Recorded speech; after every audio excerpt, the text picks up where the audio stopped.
He was 40 years old, had never coached in a top-flight league, and was about to take charge of the most cursed club in German football, Leverkusen. 18 months later, Xabi Alonso was just one game away from an unbeaten treble. Think about it for a second. Jurgen Klopp stood in a press conference and said plainly that this was the next great manager of his generation.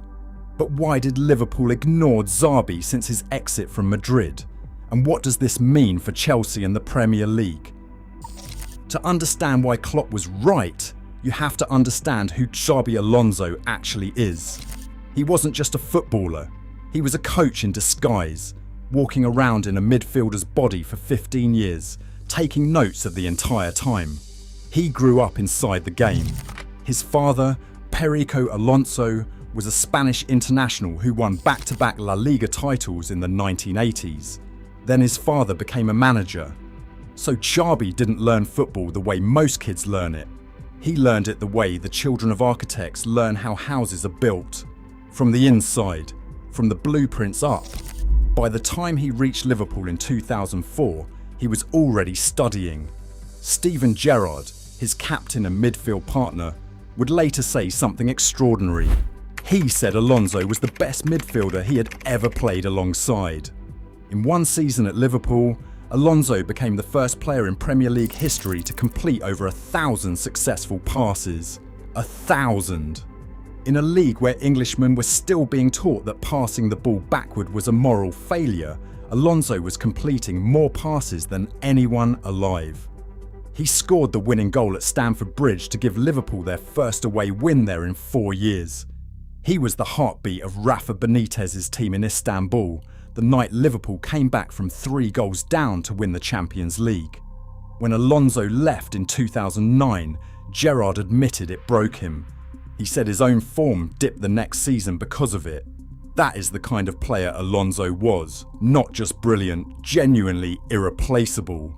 The metronome decided what tempo the game would be played at. Real Madrid paid £30 million for him in 2009 money. In today's market, you couldn't pry him out of Liverpool for 200. He landed in the Galactico class of 2009 alongside Kaká, Karim Benzema, and a young man called Cristiano Ronaldo. In that locker room of egos, Xabi Alonso became the heartbeat. In his first season, he started every La Liga match he could play. Madrid finished that year with 96 points, a club record. It was the 3rd time in Alonso's career he had helped break a points record. Real Sociedad, then Liverpool, then Madrid. He finished second every time. The universe, it seemed, had a sense of humour about Xabi Alonso. Then Jose Mourinho arrived.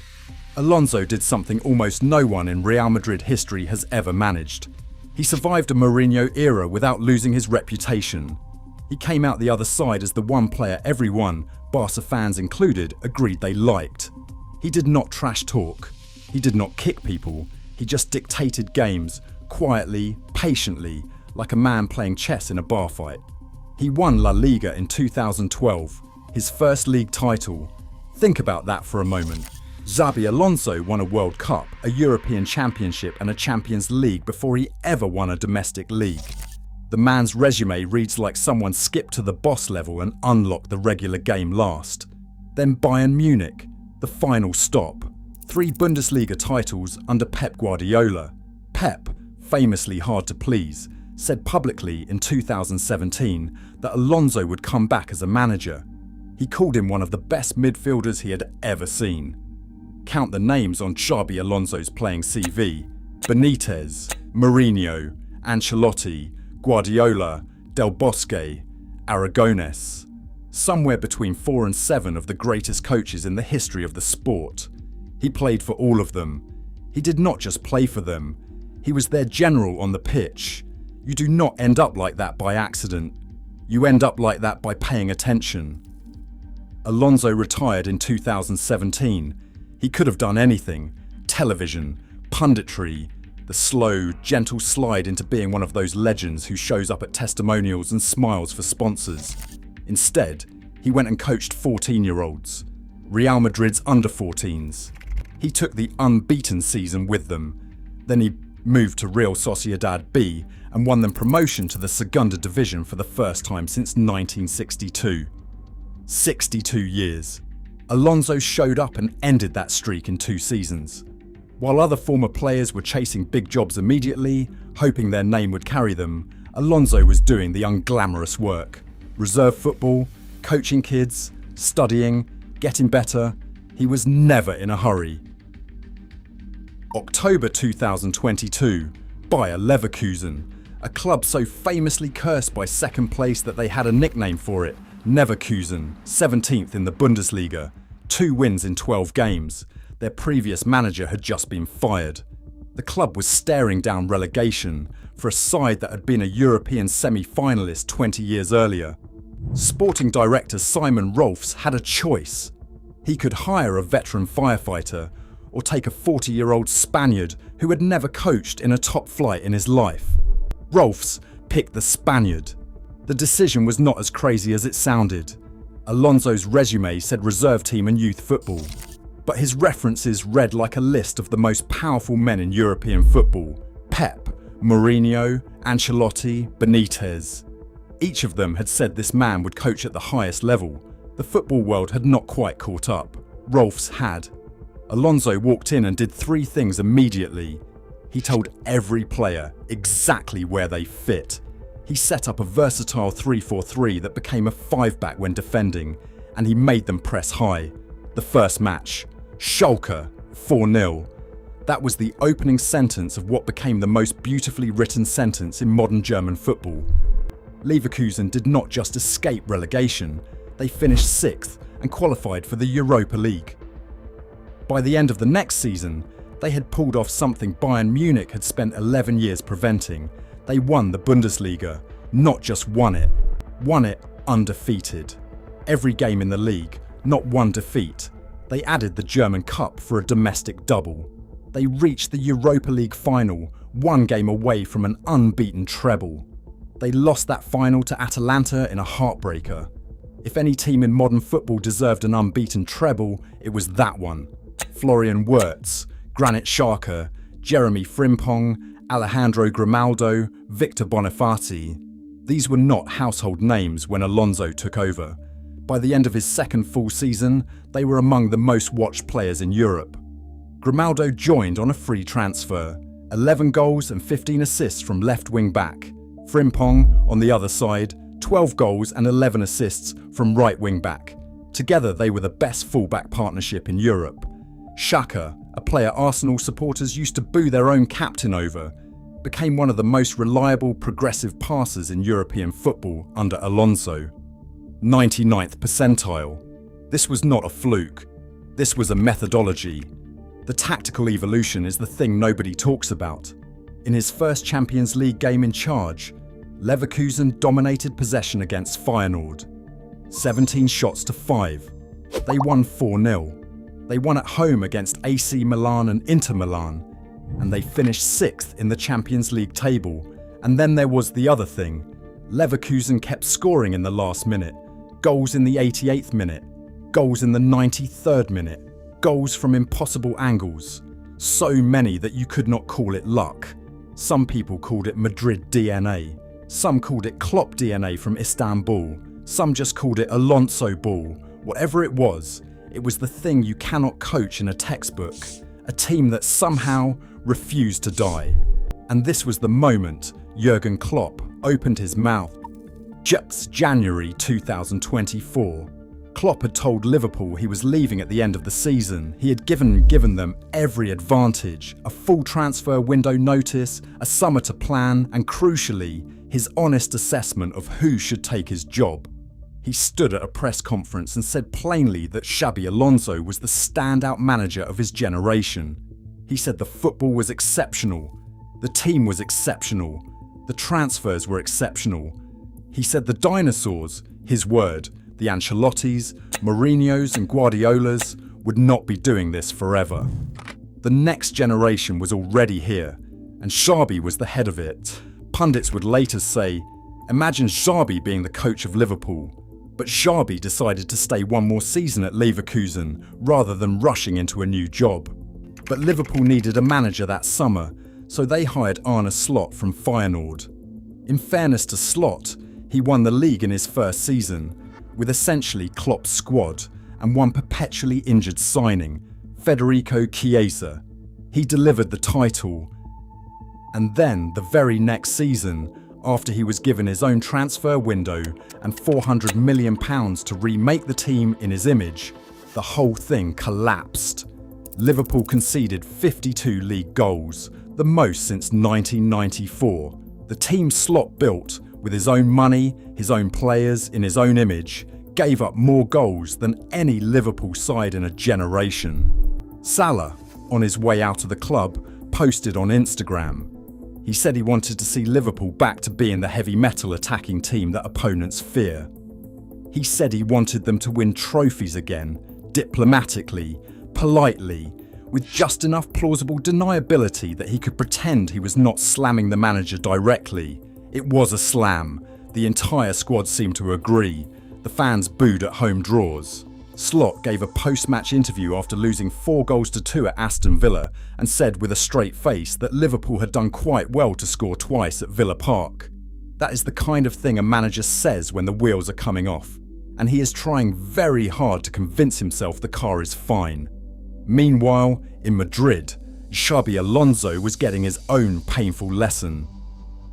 Because Alonso did leave Leverkusen, in the summer of 2025, Real Madrid finally got the man they always wanted. It should have been a fairy tale. It was not. Real Madrid in 2025 was, by every credible account, the most toxic dressing room in modern football. Players were boxing each other in training. Players were sending each other to the hospital. Talent had become entitlement, and entitlement had become a weapon. Alonso walked in and tried to do something radical. He tried to install a meritocracy. If you play well, you play more. If you play badly, you do not. In any normal workplace, this would not be controversial. In Real Madrid, it was treason. Vinicius Jr., one of the best wingers on the planet, did not respond well to being dropped when he played badly.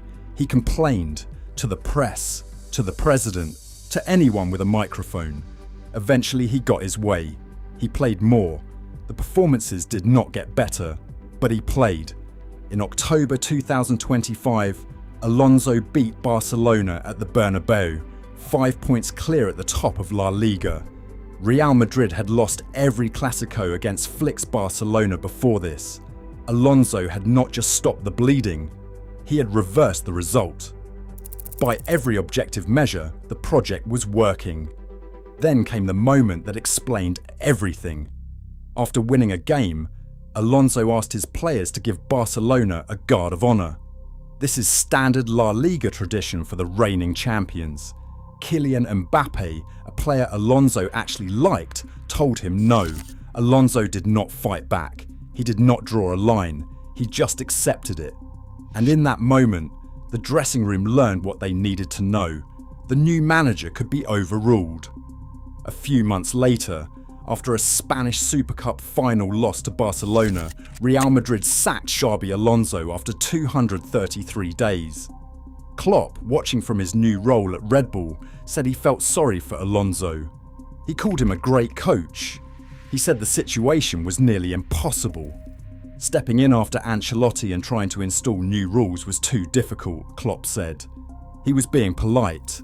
The reality was uglier. Alonso had tried to manage a club that does not want to be managed. The players run that building, and the players did not want a meritocracy, so they got rid of the manager, the way they always have. Xabi Alonso in early 2026 was suddenly available, not because his stock had cratered. The consensus was clear. Madrid was not Alonso's failure, Madrid was Madrid's failure. Alonso had achieved more in 7 months than most coaches achieve in 3 years. The fact that he was first backed, then sacked, said more about Madrid than it did about him. So here was the situation. The man Klopp had openly named as his preferred successor. The man Liverpool had tried to hire 2 years earlier and just missed. The man who had won the Bundesliga undefeated, sitting on the market. Liverpool's response? Nothing. According to every report since, Liverpool never even considered moving on from Slot. There was no meaningful contact with Alonso. The reigning champions, 12 months removed from winning the title, had decided that one disastrous season conceding 52 goals was a blip. That the squad's open revolt was a blip. That Salah's public statement was a blip. That losing 4-2 at Villa Park, with 11 defenders standing around watching Morgan Rogers receive, turn and shoot inside the Liverpool box, was a blip. So Alonso did the only thing he could do. He took another offer. The offer came from Chelsea. Chelsea is a club that has burned through 5 permanent managers in 4 years since Todd Boehly took over. Its own directors said 2 months earlier that there is no statistical relationship between managers and results. Its dressing room mocked Liam Rosenior by calling him a supply teacher. And yet, in their announcement, Chelsea did something they had not done since Thomas Tuchel. They called Alonso the manager, not the head coach. Pochettino was called head coach. Maresca was called head coach. Conte was called head coach. Alonso did not ask for the title. Chelsea offered it because he had the leverage and because he had the badges. The whole football world had figured out exactly what Alonso was. Everyone except, somehow, the club Klopp had personally pointed to the answer. The whole story has the texture of a Shakespeare play someone forgot to finish. The mentor names the heir. The kingdom ignores the mentor.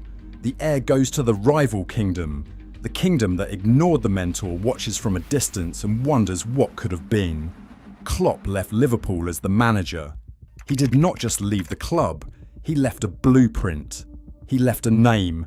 He stood in a press room and pointed at a 42-year-old Spaniard on the other side of Europe and said, "Get that one."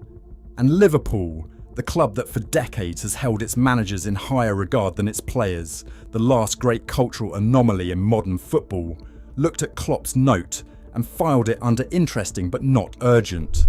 Now Alonso is in West London. Alonso inherits a dressing room that has good players despite the chaos.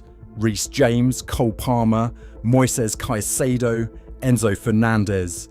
A core that has been crying out for someone with a clear tactical identity, someone who can speak 5 languages and develop young players, someone with the badges to demand respect from divas and the patience to build a project. If Chelsea's board does not destroy him the way they have destroyed every manager before him, Alonso will turn that squad into one of the most fascinating projects in European football inside 2 years. Liverpool, meanwhile, are stuck. Slot is contracted until 2026.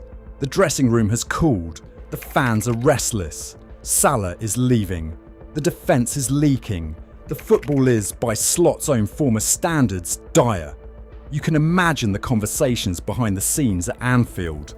The sneaky sacking during the World Cup, when no one is paying attention. The quiet phone calls. The desperate scramble for a replacement. Then the realisation, the perfect replacement is no longer on the market. He is at Chelsea. He is wearing a different shade of blue. He is smiling on the front page of every English paper. He is being called the manager, not the head coach. He is about to spend Todd Boehly's money on the kind of squad rebuild Liverpool just declined to give him. The German was not asking, he was telling. He had earned the right to be heard. He had won them their first Champions League in 15 years and their first league title in 30. He had built the modern Liverpool from rubble. He had earned that prediction. Liverpool, the club that for a century has trusted the manager more than the players, decided to disagree with the last manager who ever delivered them anything that mattered. Maybe they will get him eventually. The football world is small. Managers move. Chelsea, despite their best efforts, will probably find a way to chew up even Xabi Alonso eventually, because that is what Chelsea does.